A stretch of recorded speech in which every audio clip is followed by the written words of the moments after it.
Hello friends, welcome back to my channel commerce career point में आपका हार्दिक स्वागत है। आज मैं आपको यूपी पीजीटी में आने वाला एक इम्पोर्टेंट टॉपिक जिसका नाम है लागत लेखांकन के विषय में आपको वन लाइनर क्वेश्चन कराऊंगी, जिसमें से हमारे क्वेश्चन आते ही आते हैं।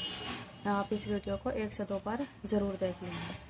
ओके, लागत लेखांकन का विकास हुआ वित्तीय लेखांकन की कमियों को दूर करने के लिए, क्योंकि वित्तीय लेखांकन से हमें ये पता नहीं चलता था कि प्रति इकाई लागत क्या है। इन्हीं कमियों को दूर करने के लिए लागत लेखांकन का विकास हुआ। लागत लेखांकन किस पर आधारित है? दोहरा लेखा प्रणाली पर आधारित है। लागत लेखांकन वित्तीय लेखांकन का ही भाग है। लागत लेखांकन का प्रयोग लागत लेखांकन का प्रयोग निर्माण व्यवसाय व संस्था में किया जाता है। भारत में लागत लेखांकन का विकास 1944 में हुआ। ICWA की स्थापना हुई 1959 में हुई। कहाँ हुई? कोलकाता में हुई। ICWA का पूरा नाम होता है institute of cost and works accountants of India. लागत लेखांकन कला और विज्ञान दोनों है। लागत लेखांकन का प्रयोग किया जाता है छोटे बड़े दोनों व्यवसायों के लिए किया जाता है। लागत लेखांकन का मुख्य उद्देश्य निर्णय हेतु प्रबंधक को आवश्यक सूचना प्रदान करना। लागत लेखों में नियंत्रण किया जाता है लागत पर। भुगतान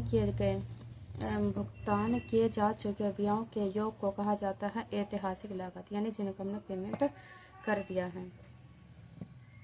किसी वस्तु की सेवा की लागत जो उत्पादन से पूर्व अनुमानों पर आधारित होते हैं उसे अनुमानित लागत कहते हैं। वैज्ञानिक लागत विधि प्रमाप लागत विधि है। किसी वस्तु या सेवा की एक इकाई का उत्पादन बढ़ाने या घटाने पर होने वाले परिवर्तन को ही सीमांत लागत कहते हैं। इसी वजह सीमांत लागत को हम परिवर्तनशील लागत भी कहते हैं। सीमांत लागत जाना जाता है परिवर्तनशील लागत के नाम से। लागत लेखांकन का मुख्य उद्देश्य होता है लागत का निर्धारण करना। लागत लेखांकन का मुख्य उद्देश्य होता है लागत का निर्धारण करना। लागत होती है 3 तरीके के। स्थायी लागत होती है, परिवर्तनशील लागत होती है और अर्ध परिवर्तनशील लागत होती है।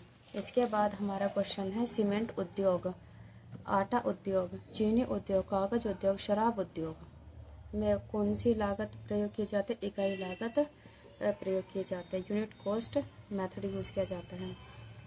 सड़क निर्माण भवन निर्माण में प्रयोग किया जाता है ठेका लागत। जहां ग्राहकों के आदेश के अनुसार कार्य किया जाता है उप कार्य लागत पद्धति कहलाती है। रासायनिक पदार्थ, दवाइयाँ, घी, तेल, साबुन, चीनी व खाद प्रसंस्करण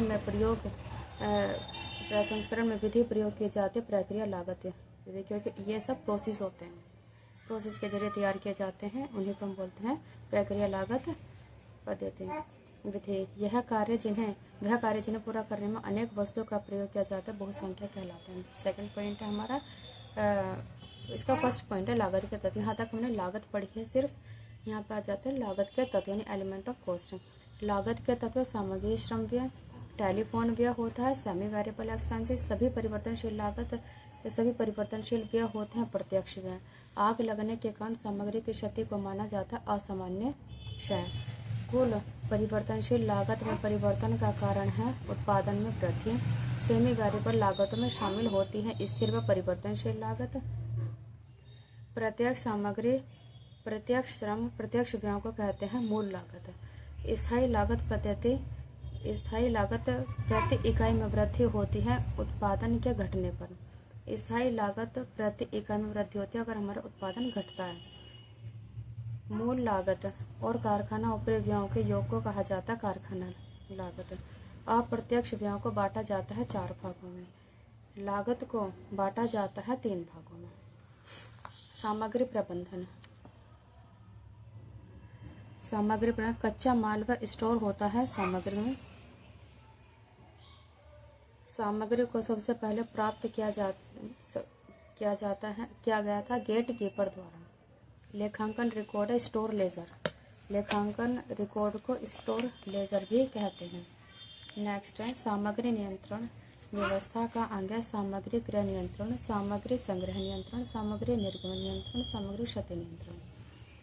क्रय आदेश किस विभाग के द्वारा किया जाता है? क्रय विभाग के द्वारा। क्रय आदेश क्रय विभाग के द्वारा दिया जाता है। स्टोर लेजर किस विभाग में रखा जाता है? स्टोर लेजर स्टोर विभाग में ही रखा जाता है। बिन पत्र मोस्ट इम्पोर्टेंट है। को किस नाम से जाना जाता है? स्टोर कीपर पत्रक के नाम से जाना जाता है।